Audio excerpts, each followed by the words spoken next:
Hello बच्चों, welcome to my academy. बच्चों यहां पर आपके सामने क्वेश्चन है इलेक्ट्रिक करंट फाइंड करने का।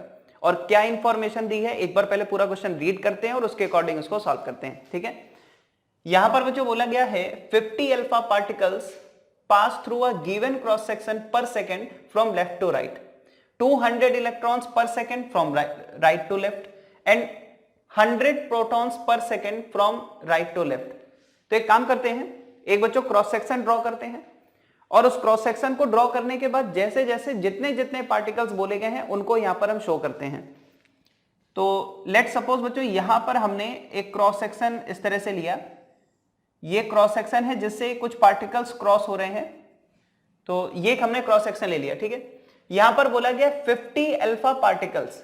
बच्चों देखो इंपॉर्टेंट पॉइंट क्या है, 50 अल्फा पार्टिकल्स पर सेकेंड क्रॉस होते हैं लेफ्ट टू राइट।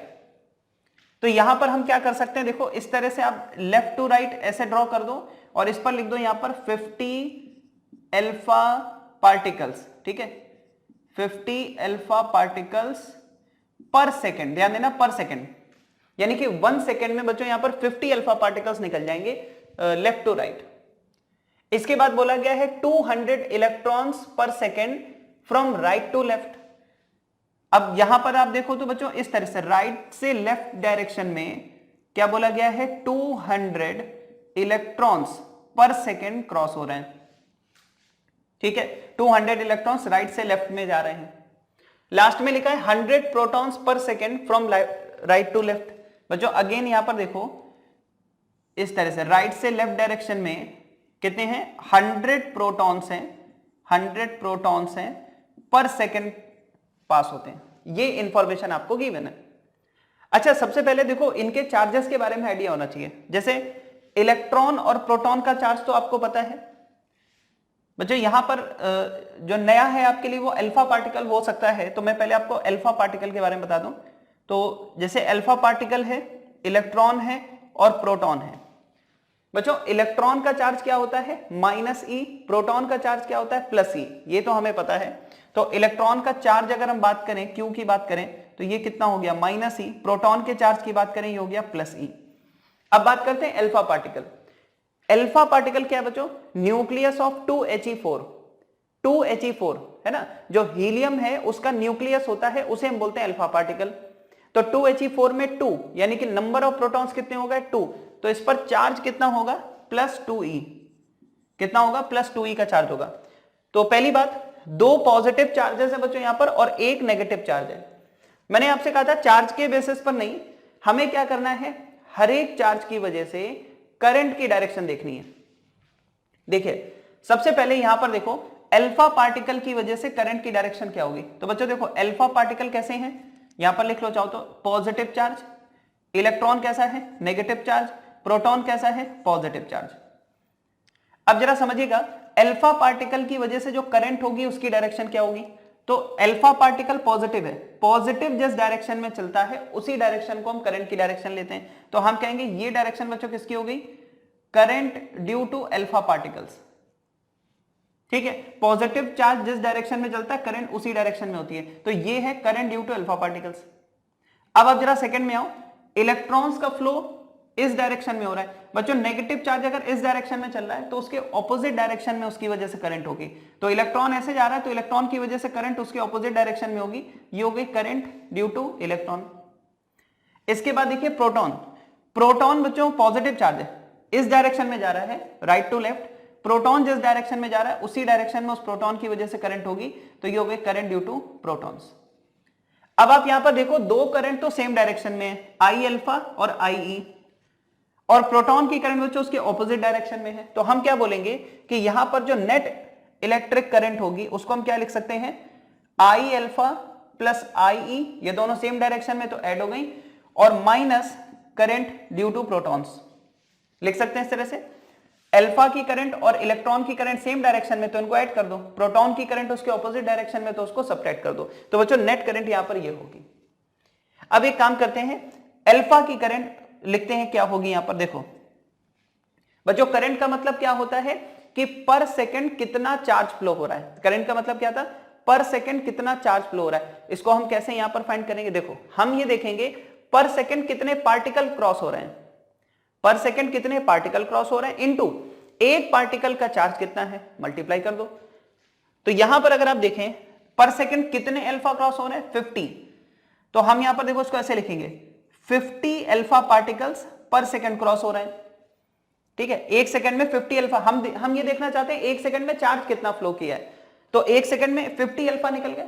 और एक अल्फा पर बच्चों कितना चार्ज था 2e का, तो 2e से मल्टीप्लाई कर दो। ये क्या हो गया, एक सेकंड में कितना चार्ज फ्लो कर गया, चार्ज फ्लो पर सेकंड यानी कि करंट। प्लस अब बच्चों इलेक्ट्रॉन की बात करते हैं, अब यहां सिर्फ मैग्नीट्यूड लिखा जा रहा है करंट का, डायरेक्शन वगैरह हम सब देख चुके हैं। अब बच्चों करंट का यहां पर देखिए इलेक्ट्रॉन की करंट, कितने इलेक्ट्रॉन है, तो यहां पर बोला गया 200 इलेक्ट्रॉन्स, तो एक सेकंड में 200 इलेक्ट्रॉन क्रॉस हो जाएंगे। और एक इलेक्ट्रॉन कितना चार्ज कैरी कर रहा है E, मतलब अमाउंट ऑफ चार्ज कितना है E, तो इलेक्ट्रॉन की वजह से 200 E का करंट हो गया। माइनस अब प्रोटॉन की बात करते हैं, कितने प्रोटॉन 100 प्रोटॉन्स, एक सेकंड में 100 प्रोटॉन, और एक प्रोटॉन के पास बच्चों E का चार्ज है, ये देखिए। अब यहां पर आप देखो टोटल, ये बच्चों अपने पास कितना आ गया 100E, ये कितना आ गया 200E, और ये क्या है माइनस 100E। ये बच्चों 100E कैंसिल हो जाएगा, कितना आ जाएगा ये 200E, यानी कि नेट करंट। और बच्चों ये पूरा पॉजिटिव आ रहा है, लास्ट में 200E पॉजिटिव आ रहा है, इसका मतलब करंट की डायरेक्शन यही है जो हमने इन दोनों की डायरेक्शन ली थी इस तरह से, ये करंट की डायरेक्शन है 200E। आप चाहें तो E की वैल्यू पुट कर दें, तो ये बच्चों कितना हो जाएगा 200 इंटू E कितना है 1.6 इंटू 10 पावर माइनस 19 कूलम। ठीक है, तो ये अपने पास देखो कितना हो जाएगा बच्चों 10 पावर 2 और 10 पावर माइनस 19, तो ये हो गया 10 पावर माइनस 17। यूनिट आप लिख दीजिए एम्पियर। 1.6 इंटू 2 कितना हो जाएगा 3.2, तो अपना आंसर क्या हो जाएगा बच्चों 3.2 इंटू 10 पावर माइनस 17 एम्पियर की करंट यहां पर फ्लो हो रही होगी। समझ में आ गया? तो सिंपल और काफी इंपॉर्टेंट क्वेश्चन है डायरेक्शन वगैरह समझने के लिए। ठीक है, और इस तरह से बच्चों कोई भी क्वेश्चन हो सकता है, आपको आयंस के फॉर्म में क्वेश्चन दे सकता है। ठीक है, जैसे हम लोग ने लास्ट लेक्चर में किया था NaCl का। ठीक है, तो इस तरह से कोई भी क्वेश्चन आ सकता है, कॉन्सेप्ट यही रहेगा। ठीक है, चलिए बच्चों नेक्स्ट क्वेश्चन की तरफ चलते हैं। अगला क्वेश्चन क्या है, काफी अच्छा और बहुत ही मतलब कॉन्सेप्चुअल क्वेश्चन है, रीड करते हैं क्या है। Current flowing through a given cross section, current flowing through a given cross section of a wire, अब यहां से इंपॉर्टेंट है, decreases from its initial value I naught to 0 uniformly in the time interval of T। बच्चों यहां पर क्या बोला गया है कि भाई ये क्रॉस सेक्शन है, उस क्रॉस सेक्शन से कुछ करंट पास हो रही है। ठीक है, और वो करंट अपनी इनिशियल वैल्यू I नॉट से यूनिफॉर्मली डिक्रीज होती है 0 तक।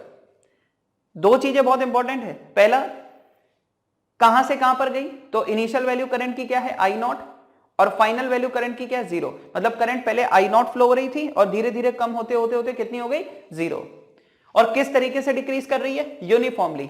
ये भी इंपॉर्टेंट पॉइंट है कि करंट यहां पर यूनिफॉर्मली डिक्रीज कर रही है इन the time interval of T second. बच्चों T सेकंड के टाइम इंटरवल में ऐसा हो रहा है। देखिए सबसे पहले आप एक बात समझो, अगर मैं बोलता हूं कि यूनिफॉर्म डिक्रीमेंट हो रहा है, मतलब कि करंट डिक्रीज हो रही यूनिफॉर्मली, तो इसका मतलब बच्चों यहां पर जो करंट है वो स्ट्रेट लाइन फॉर्म में लीनियरली डिक्रीज कर रही है, लीनियरली डिक्रीज कर रही है। ठीक है, मतलब अगर आपसे मैं कहूं इसका जरा ग्राफ प्लॉट करो, क्योंकि बच्चों क्वेश्चन ग्राफ के फॉर्म में भी आपको मिल सकता है, तो ग्राफ प्लॉट करें तो करंट का टाइम के साथ देखो ग्राफ कैसा होगा। बच्चों t इज इक्वल टू 0 पर कितनी करंट थी I naught, t is equal to 0 पर कितनी करंट थी I नॉट। फिर ये करंट कैसे डिक्रीज हो रही है, यूनिफॉर्मली। यूनिफॉर्म डिक्रीमेंट जब भी आ जाए, ये यूनिफॉर्म डिक्रीमेंट जब भी आ जाए, समझ लेना बच्चों यहां पर स्ट्रेट लाइन ग्राफ प्लॉट होगा। कैसा ग्राफ होगा, स्ट्रेट लाइन ग्राफ होगा। ठीक है, ये आप याद रखें, लीनियरली डिक्रीज करें यूनिफॉर्मली। तो बच्चों यूनिफॉर्मली डिक्रीज करना है तो इस तरीके से देखिए, करंट डिक्रीज कर दिया स्ट्रेट लाइन फॉर्म में, और फाइनली करंट कितनी हो गई 0, और इसमें टाइम कितना लग गया कैपिटल T। तो इस तरह से स्ट्रेट लाइन फॉर्म में लीनियरली करंट यहां पर डिक्रीज कर रही है। पहला पार्ट क्या है, total amount of charge passed through the section. बच्चों सबसे पहले आपसे पूछा है कि कितना चार्ज पास हो जाएगा। देखिए अगर हमें बच्चों यहां पर इक्वेशन दी होती करंट की, ठीक है, इसको दो तरीके सॉल्व करने के। लैंग्वेज में लिखा हुआ है कि करंट I नॉट से यूनिफॉर्मली डिक्रीज होते होते 0 तक पहुंच गई, टी टाइम में, ठीक है। अब आप इसको कैसे भी सॉल्व कर सकते हो, आप चाहो तो इक्वेशन बनाओ पहले करंट की, फिर उसको इंटीग्रेट करो, वैसे सॉल्व करो, और आप चाहो तो अगर ये चीज ग्राफ से आपको समझ में आ जाए तो सबसे अच्छा है, क्योंकि हमें पता है कि बच्चों करंट टाइम ग्राफ है, तो अगर मैं टाइम एक्सेस पर एरिया ले लूं तो मुझे क्या मिल जाएगा, चार्ज, ठीक है। तो बच्चों हम क्या करेंगे यहां पर, सीधे सीधे चार्ज फाइंड करने के लिए क्या करें, देखो इस पॉइंट से टाइम एक्सेस पर परपेंडिकुलर, इस पॉइंट से टाइम एक्सेस पर परपेंडिकुलर, फिर बच्चों टाइम एक्सेस पर पूरा हम एरिया ले लें, ये जो एरिया होगा वो हमें चार्ज देगा सीधे सीधे, ठीक है। तो क्यों हम उसको इंटीग्रेट करेंगे, डायरेक्टली हम यहां पर चार्ज फाइंड करेंगे। तो बच्चों कितना चार्ज फ्लो हो जाएगा, एरिया, पहले तो हम यहां पर इसको पॉजिटिव में लेंगे और कितना लेंगे, हाफ बेस इंटू हाइट। तो बच्चों बेस कितना है ये टी, और हाइट यहां पर कितनी है आई नॉट। तो अगर आपसे कोई पूछता है कितना चार्ज फ्लो हो गया, तो आंसर आएगा आई नॉट टी बाय 2। सेकंड देखिए, सेकंड में आपसे पूछा है average value of current in the time interval 0 to t। बच्चों कभी भी स्ट्रेट लाइन ग्राफ हो, यूनिफॉर्मली इंक्रीमेंट या डिक्रीमेंट हो, लीनियरली चेंज हो रहा हो, तो कैसे एवरेज निकालते हैं, इनिशियल प्लस फाइनल बाय 2 कर दो तो भी आपको एवरेज मिल जाएगा। नहीं तो आपको पता है बच्चों एवरेज करंट क्या होती है, टोटल कितना चार्ज फ्लो हुआ है डिवाइडेड बाय उस चार्ज फ्लो होने में कितना टाइम लगा है। अब बताइए टोटल कितना चार्ज फ्लो हुआ है, ये अभी हमने फाइंड किया है हाफ टी आई नॉट, और बच्चों कितने टाइम में, टी टाइम में, देखो टी से टी कैंसिल हो गया, एवरेज करंट कितनी आ रही है, आई नॉट बाय 2, सॉल्व हो गया ना ये। और मैं वैसे भी आपको बता रहा था कि अगर लीनियर चेंज हो रहा है ना, स्ट्रेट लाइन है, तो आप करंट की एवरेज वैल्यू ऐसे भी फाइंड कर सकते हो, कैसे भाई, initial plus final by 2, initial I naught final 0 by 2, ऐसे भी आपको आंसर मिल जाएगा। लेकिन ध्यान रखना ये जो इनिशियल प्लस फाइनल बाय 2 है, ये मेथड बच्चों कब वैलिड है, ये तभी वैलिड है जब आपको स्ट्रेट लाइन वेरिएशन दिया हो, नहीं तो सबसे सही मेथड यही है, total charge upon total time. Charge find करने के लिए एरिया फाइंड कर लो, बाय टोटल टाइम कर दो, यहां से आपको एवरेज करंट मिल जाएगी, ठीक है। चलो नोट करो, फिर आगे बढ़ते हैं। अब बच्चों यहां पर एक क्वेश्चन आपको गिवन है, और इसमें करंट टाइम का जो ग्राफ है वो बच्चों सेमी सर्कल के फॉर्म में है। काफी इंपॉर्टेंट पॉइंट है यहां पर जो हम डिस्कस करेंगे। पहले एक बार क्वेश्चन रीड कर लेते हैं। The electric current versus time graph is shown in figure, find the average value of current in the interval of 0 to t। बच्चों आपको बताना है 0 से t सेकंड में ये जो सेमी सर्कुलर फॉर्म में करंट का ग्राफ आपको गिवन है, इसमें करंट की एवरेज वैल्यू कितनी है। अब देखो एक बात समझो यहां पर कि बच्चों यहां पर हॉरिजॉन्टल एक्सिस है, उस पर क्या है, टाइम है, और जो वर्टिकल एक्सिस है इस पर क्या है यहां पर, या फिर बाय एक्सिस है उस पर क्या है, करंट है, ठीक है। और देखिए जब आप एवरेज वैल्यू फाइंड करोगे करंट की, तो उसका बिल्कुल एक सिंपल सा फंडा है, टोटल चार्ज कितना फ्लो हो रहा है डिवाइडेड बाय टाइम, यही हमें करना होता है, ठीक है। तो जब आप इसको सॉल्व करोगे, तो सॉल्व करते टाइम एक बात याद रखनी है बच्चों, जैसे मान लीजिए हमने लिखा आई एवरेज, तो एवरेज करंट क्या होती है, टोटल कितना चार्ज फ्लो हुआ है डिवाइडेड बाय कितना टाइम लगा है उस चार्ज के फ्लो में। तो यहां पर अगर आप देखो तो टोटल टाइम हम कितना ले रहे हैं बच्चों, यहां पर टी सेकंड्स ले रहे हैं, और अब हमें देखना है कि टी सेकंड्स में कितना चार्ज फ्लो हुआ है। और आप जानते हो ये जो चार्ज है उसको हम क्या लिख सकते हैं बच्चों, यहां पर area under current time graph, क्या लिख सकते हैं, area under current time graph. अगर आप करंट टाइम ग्राफ का एरिया ले लो तो आपको यहां पर चार्ज मिल जाएगा। यहां तक अपने को समझ में आता है, यहां तक कोई दिक्कत नहीं। तो हमें मेनली क्या करना है बच्चों, उसका एरिया लेना है, और सारा खेल वहीं पर है। अब देखो एरिया लेते टाइम आप क्या क्या मिस्टेक कर सकते हो वो देखो, मतलब आप किस तरह से सोचोगे कि एरिया लेना है। सबसे पहले बच्चों ये सेमी सर्कल है, तो आपके दिमाग में क्या आएगा कि भाई ये जो एरिया है ये क्या होना चाहिए, पाई आर स्क्वायर बाय 2, क्योंकि कंप्लीट सर्कल का अगर हम देखें तो पाई आर स्क्वायर होता है, तो इसका कितना होगा, पाई आर स्क्वायर बाय 2। तो आप इसको किस तरह से प्रोसीड करोगे, आप ही कहोगे भाई एरिया जो है उसको हम पाई आर स्क्वायर लिख सकते हैं, है ना, और उसका हाफ कर देंगे तो हमें सेमी सर्कल का एरिया मिल जाएगा। अब देखिए रेडियस फाइंड करने में ज्यादातर लोग क्या मिस्टेक करते हैं समझना, कुछ तो इसको ऐसे करेंगे कि जैसे कि मान लीजिए रेडियस यहां से देखेंगे कि भाई अगर टोटल टी है तो अगर हाफ देखें तो कितना होगा, टी बाय 2, मतलब रेडियस होगी टी बाय 2। कुछ इसे ऐसे देखेंगे कि भाई इसकी जो रेडियस है वो कितनी है, इधर से देखेंगे तो कहेंगे रेडियस इसकी है आई नॉट। तो दो तरह से इसको लोग लिख सकते हैं, पहला कहेंगे भाई ये जो एरिया इसको आप ऐसे लिख दो, हाफ पाई, और आर की जगह वो लिख देंगे आई नॉट स्क्वायर। ठीक है, ऐसे लिख सकते हैं। दूसरा लिखने का क्या तरीका है, इसको ऐसे भी लिख सकते हैं हाफ, और यहां पर क्या लिखेंगे पाई, और रेडियस की जगह लिख देंगे t/2, इसका स्क्वायर कर देंगे। बच्चों ये दोनों ही तरीके गलत हैं, क्योंकि आप एक बात समझिए, जब आप एरिया फाइंड कर रहे हैं बेसिकली आप क्या फाइंड कर रहे हैं, चार्ज कितना फ्लो हुआ है, और चार्ज तब तक फाइंड नहीं होगा जब तक करंट और टाइम मल्टीप्लाई ना हो। बात समझ में आ रही? चार्ज आप तब तक फाइंड नहीं कर सकते जब तक आप करंट और टाइम को मल्टीप्लाई ना करें। केवल करंट का स्क्वायर, खुद सोचो, लॉजिकली सोचो, क्या ये डायमेंशनली सही है? क्या यहां पर करंट का जो स्क्वायर है वो चार्ज के इक्वल हो सकता है? या फिर यहां पर बच्चों टाइम का स्क्वायर है, क्या ये चार्ज हो सकता है? बिल्कुल नहीं। ना करंट का स्क्वायर चार्ज होगा, ना टाइम का स्क्वायर चार्ज होगा। चार्ज तो तब होगा जब करंट और टाइम का प्रोडक्ट होगा। तो इसलिए किसी एक जगह से रेडियस लिख के उसका स्क्वायर कर देना ये गलत तरीका है। तो फिर हम लिखेंगे कैसे? बच्चों इसको लिखने का तरीका ये होगा, आप ऐसे देखो, हम एरिया ऐसे लिखेंगे, भाई ये तो हमें पता है ना, πr²/2 लिखना है, तो हम r को ऐसे लिखेंगे r1 r2। हम r स्क्वायर को क्या लिखेंगे, 2 बार, है ना, एक बार r फिर एक बार r। r1 r2 का मतलब आपको दोनों तरफ से रेडियस लेनी है। बच्चों करंट के इस वाले साइड से अगर हम देखें तो यहां से रेडियस कितनी है I0, और इधर से अगर हम रेडियस देखें तो क्या है t/2। तो आप इसको ऐसे लिखोगे हाफ पाई, इधर से रेडियस कितनी है I0, इधर से रेडियस कितनी है t/2। इससे होगा क्या, इससे देखो करंट भी आ जाएगी और टाइम भी आ जाएगा और दोनों मल्टीप्लाई होंगे जिससे आपको चार्ज मिल जाएगा। तो ये तरीका यहां पर करना सही है, बट ये दोनों तरीके यहां पर गलत है। ठीक है, तो याद रखिएगा, ये काफी इंपॉर्टेंट पॉइंट है इसलिए डिस्कस किया। तो एरिया लिखते टाइम बच्चों हम यहां पर क्या लिखेंगे, देखो यहां पर πr²/2 लिखना है, तो 1/2 पाई, और r स्क्वायर में मतलब दोनों r का प्रोडक्ट करना है। तो करंट की तरफ से देखें तो रेडियस कितनी है I0, टाइम की तरफ से देखें तो रेडियस कितनी है बच्चों t/2, और यहां पर t से डिवाइड कर दें। t से देखो t कैंसिल हो जाएगा, कितना आ जाएगा πI0/4, कितना आएगा πI0/4। तो बच्चों अपना आंसर कौन सा सही है, सेकंड ऑप्शन यहां पर करेक्ट है, πI0/4। क्वेश्चन डिफिकल्ट नहीं था, वो तो हमें पता है चार्ज निकालना है तो एरिया फाइंड करना है। एरिया फाइंड करते टाइम आप कोई मिस्टेक ना करें। ठीक है, चलिए आगे बढ़ते हैं।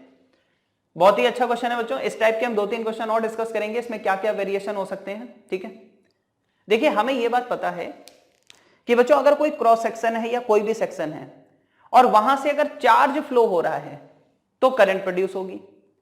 ठीक है, अब जरा क्वेश्चन देखो, यहां पर क्या बोला गया है, a uniformly charged rod of length L, linear charge density lambda coulomb per metre is moving with velocity v meter per second. Find the current flowing through the given section as shown in figure.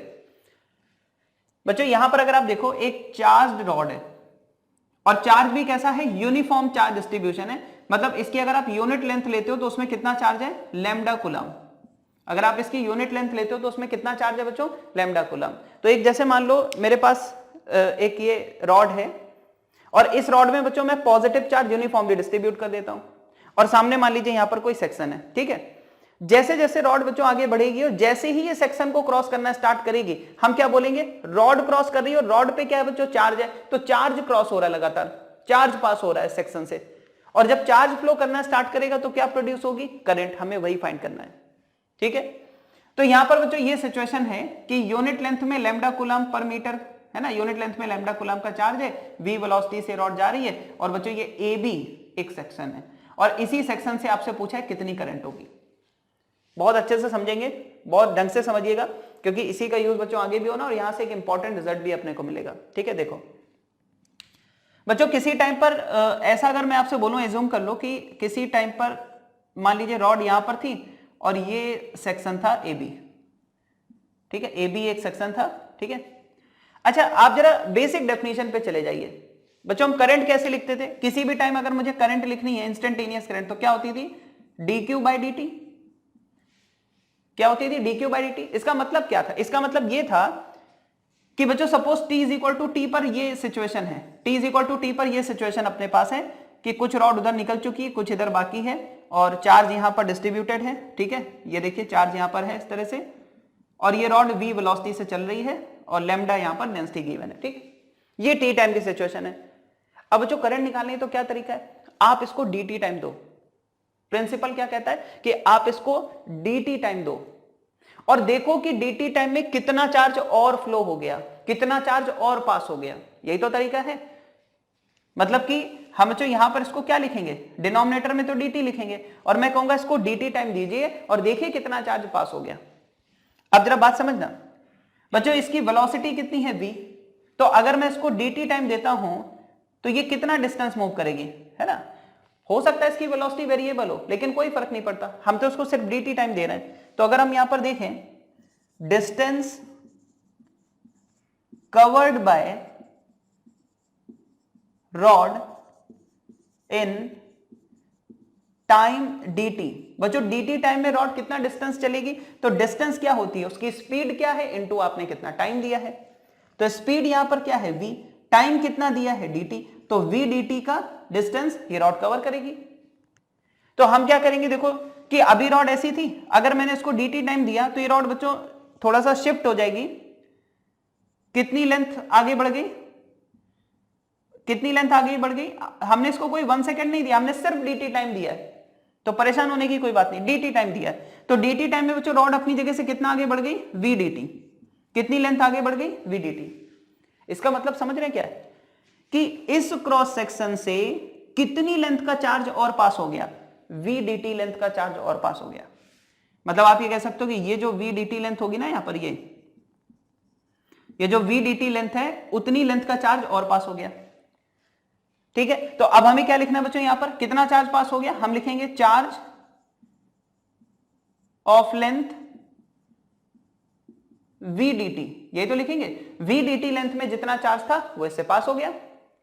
चलिए लिखते हैं बच्चों कितना charge होगा v dt length में, तो बताओ unit length में कितना चार्ज है, लैम्डा, यूनिट लेंथ में कितना चार्ज है, लैम्डा, तो v dt लेंथ में कितना चार्ज होगा, lambda into v dt, divide किससे करना है, dt से। अब देखो dt से dt कैंसिल, तो बच्चों यहां पर साफ साफ दिख रहा है कितना आ गया, लैम्डा v। ये जनरलाइज फॉर्म है इसकी, ये कहीं भी आप यूज करो। ठीक है, तो बच्चों करंट की जो जनरलाइज फॉर्म हमने निकाली वो क्या है, लैम्डा इंटू वी, क्या है, लैम्डा इंटू वी। ये ध्यान रखना कहीं भी आ सकता है क्वेश्चन इस तरह का कि एक रॉड आपको गिवन होगी, ध्यान से सुने, किसी क्रॉस सेक्शन से रॉड ऐसे वेलोसिटी v से जा रही होगी, तो किसी टाइम पर, जिस टाइम पर आपसे करंट पूछ ले, जिस टाइम पर आपसे करंट पूछे, बस उस टाइम पर देखना उसकी वेलोसिटी क्या है और देखना कि जो पॉइंट वहां से पास हो रहा है रॉड का, वहां का लैम्डा क्या है। मतलब उस जगह का लैम्डा, उस क्रॉस सेक्शन पर जो रॉड है उसका लैम्डा और उसी जगह की वेलोसिटी मल्टीप्लाई कर देना, आपको करंट मिल जाएगी। ठीक है, तो बच्चों इसका आंसर काफी मतलब इंपॉर्टेंट है, इसको ब्रैकेट में कहीं स्टार वगैरह बना के लिख लीजिएगा कि current is equal to lambda V. और कहां पर यूज करना है, सिचुएशन आपके सामने कि कहीं भी रॉड हो, उस पर चार्ज हो, वो आगे बढ़ रही हो, तो लैम्डा इंटू वी। ठीक है, लैम्डा इंटू वी, ये बच्चों करंट होगी। अब आप इसको नोट करो फिर आगे बढ़ते हैं।